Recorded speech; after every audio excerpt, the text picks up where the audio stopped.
So I thought it would be quite helpful just to share a little bit of my own story around this, because I did a bachelor's degree in psychology and sociology when I was younger, just a couple of years ago. And at that time, I had no idea really what I wanted to do with my life. And I thought that psychology and sociology would probably be a good subject matter to do because, and I had the right qualifications to do a bachelor's degree. So I went and did that. But I got a job teaching psychology in a college in the Philippines, no less, in Southeast Asia, through an organization called Voluntary Service Overseas, which is a like American Peace Corps. It you offer your time for very little money, but as I got this job teaching exactly my subject matter, it was a good idea to go and do it. So I did that. And yet, you know what? I just wasn't happy. I wasn't happy. And it wasn't the job that was the issue. It was the fact of being an academic. And I would walk up and down my living room, just saying, oh no, this is not right for me. I need to find my purpose. I need to find the thing in my life that is going to really, I can devote my whole life to. I knew that I wanted to find something that would be like my whole passion, my whole purpose. And I didn't know what it was. I just couldn't figure it out. And I was pacing up and down my living room, listening to music, just not sure at all. And while I was there, I met by accident some literally street musicians. They were playing in the small town where I was working. They were some street musicians who were playing on the side of the street. And I started to sing with them. I started to jam with them. And before I knew it, the friend who I was with at the time was inviting them back to our house. So our house became filled that night with people jamming and making music, and we had the best time. You can't imagine it. So that was fantastic. And I spent a couple of months with these musicians and a whole group of people that kind of gathered around them, and we would be going off to the islands in the Philippines in between my teaching duties. We would get in a boat and we would go off somewhere for a couple of days, couple of nights, and we'd cook on an open fire, and everybody would have guitars, and it would be great. We're just so free. I felt so free singing and having fun. So then we left. I left my job with my friend, and we flew to Manila. And this is quite a story, actually. We flew to Manila, and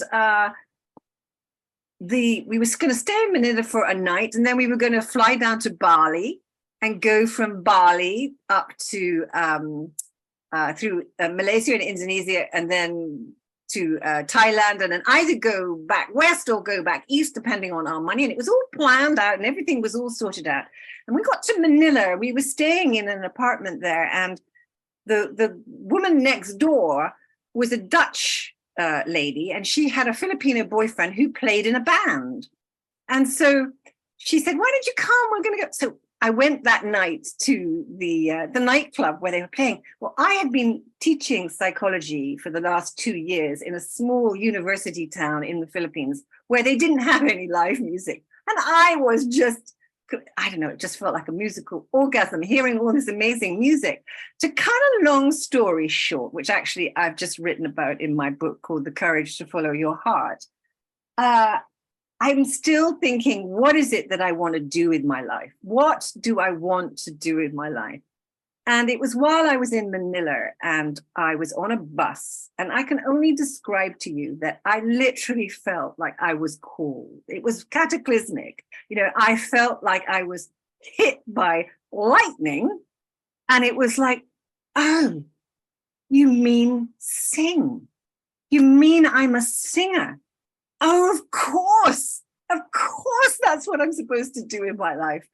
And when you get these shifts in consciousness, it's not extraordinary. It's actually really obvious. It hits you. And it's like, of course, that's who I am. Of course, that's what I want to do.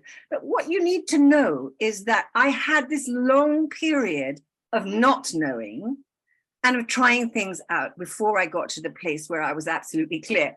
Right, this is it. And then that unfolded into another massive journey, which is the subject of my book, which took me all the way around the world to America and all sorts of things. And then I had a similar thing happened around 2016, so much more recently. So I had a whole career as a singer, as a musical director of major choirs, as a performer. I had all sorts of people like Whitney Houston's, Barbara Streisand's management and people like that were interested in my songs. I had, a very successful career, as a singer. And, but when it got to 2016, so not that long ago, it just felt like I had got to the completion of that particular journey. And so I then had to go through the same process all over again. And it took quite a few years from 2016, probably. And I think it was maybe leading up to 2016. And it wasn't probably until we got to the pandemic in 2020, so not so long ago, that I really got clear. And I went back to using my psychology, and have gone back to, some of you may know me through my love and relationships coaching and mentoring that I do now, which is my kind of first business at the moment. But then again, you see, I went through this process of actually having to try things. So in 2016, I gave up my choir commissions. I had major choirs that I was the director of, like up to sort of 70 people. And I handed in my notice. And then I didn't know what I was going to do. And I thought, well, maybe I'm going to sing again, be a jazz singer again. And I tried it and it didn't work. It wasn't right. It just didn't fit. And then I thought, well, maybe I'm going to be a business, I'll teach business, because I've run a lot of businesses, and I tried doing that and it didn't feel right. And so then I thought, well, I'm going to try to, I had various ideas, and it's like what you do is you try on, if you're going to go and buy some like a new coat or something like that, you literally sometimes have to try the coat on. You have to look at yourself in the mirror and you think, is that really me or isn't it me? And if it's not you, then you have to take the coat off. And eventually, if you're like me, you find the perfect coat that fits you exactly. And you know that this is for you. Now, that's the journey to finding your passion, to finding the purpose, finding your purpose. What I now need to just talk about a little bit is about what happens after you've made that decision. Then the real journey starts. Now that's when you really have to come from a deep place in yourself, because you are going to get challenged.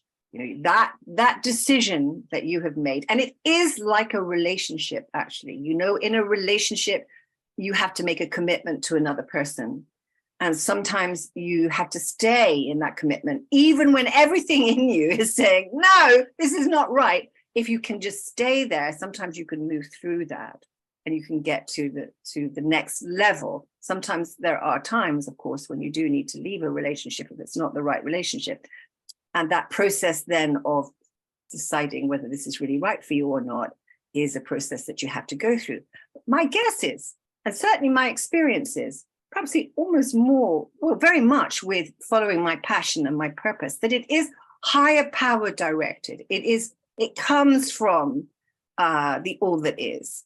And when I tap into that energy, then that pulls me through all of the tough times that I'm likely to come up against. And believe me, there will be tough times. There will be times when you question yourself and you think, oh my gosh, this is too much for me. I can't do it.